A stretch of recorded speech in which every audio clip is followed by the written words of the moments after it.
from the iceberg with a grand polar, coming to you over the Ethernet, and into your ears.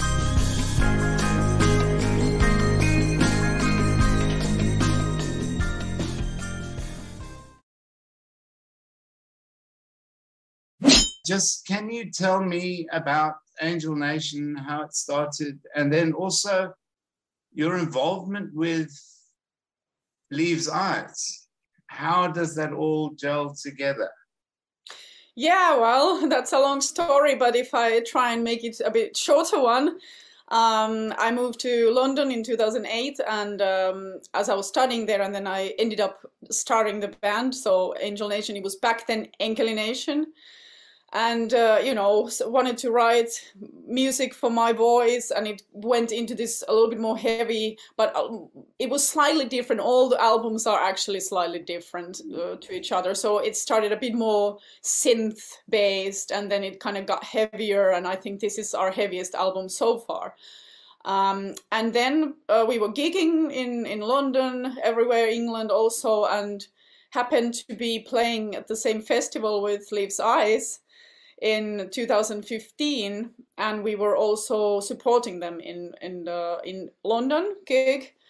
And then a few months later, I got a call from the Leaves Eyes camp asking me to come to Germany, and I didn't really know what it was about, but I flew there, and the rest is kind of history, what happened there. So that's very briefly the history of the, you know, my band and how it kind of helped me get into Leaves Eyes as well. Okay, and then are you still are you still going to record with Leaves Eyes, or are you now? Yeah, absolutely. Yes, we are in the process of actually writing the next album right now. Obviously, it was very unfortunate now with the pandemic, because the last Viking we weren't able to really perform or play a lot of shows with that album yet. So hopefully end of this year will be then chance for that as well. Yeah. And the Angel Nation album, yeah, you're going to be releasing. Your own personal influences. How did you get started in the music industry, and why did you go into symphonic rock?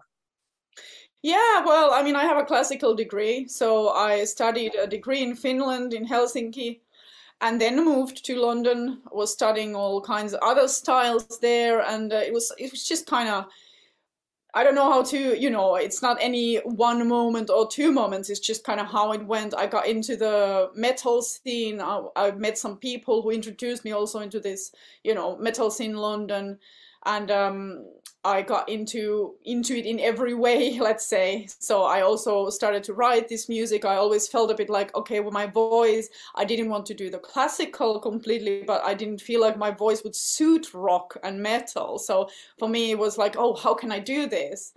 And then, of course, I became aware of a lot of other bands who are also doing kind of similar things. And yeah, it just went from there. But my own influences come from everywhere. So I'm really, it's impossible to say only one thing. It's, you know, yeah, I love classical music, but I also love all kind of other music. So very difficult to pick like just one thing. Yeah, yeah. So there's no specific band like, I don't know, Nightwish. No. I mean, I would say I love Queen. I was, you know, always, I love Freddie Mercury. I always say that, you know, that's my kind of idol or hero or whatever. I used to listen to that as a kid as well, and I didn't really get to the hard rock much later, let's say. So it was, you know, yeah, more. Also, my brother was listening to Kiss when he was younger, so of course my big brother, and I was also fascinated by the cover of this band made with all these paintings on the face, and yeah. But you know, I was also just listening to the mainstream music, like, you know, on the radio and everything like that. So it wasn't only this and this and that. Okay. You did a collaboration with Clementine from Visions of Atlantis. How did that come about? Yeah, that was with Leaves Eyes. It was for the Black Butterfly. Yeah. And it was during the pandemic, so it was really fortunate we got to do that. It was, you know, those times of traveling was very difficult. So she managed to come to the studio, and it was really fantastic. We were looking for someone who has a different voice from mine, and you know, who would complement and give something a little bit different to the song. And I think it turned out really well. Okay. The future for Angel Nation. What are the plans for Angel Nation?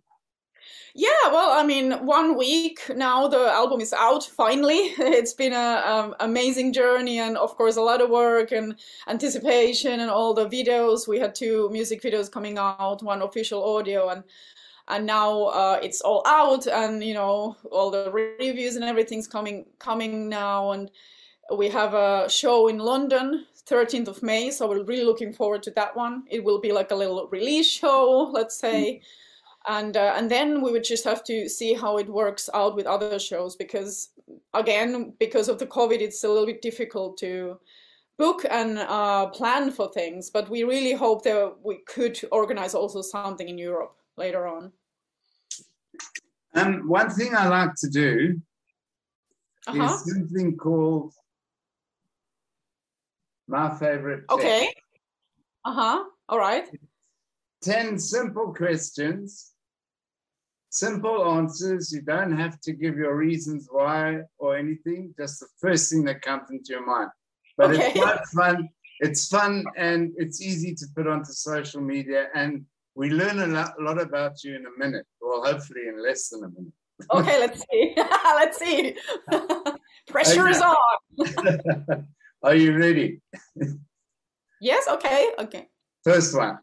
Cool. Pasta.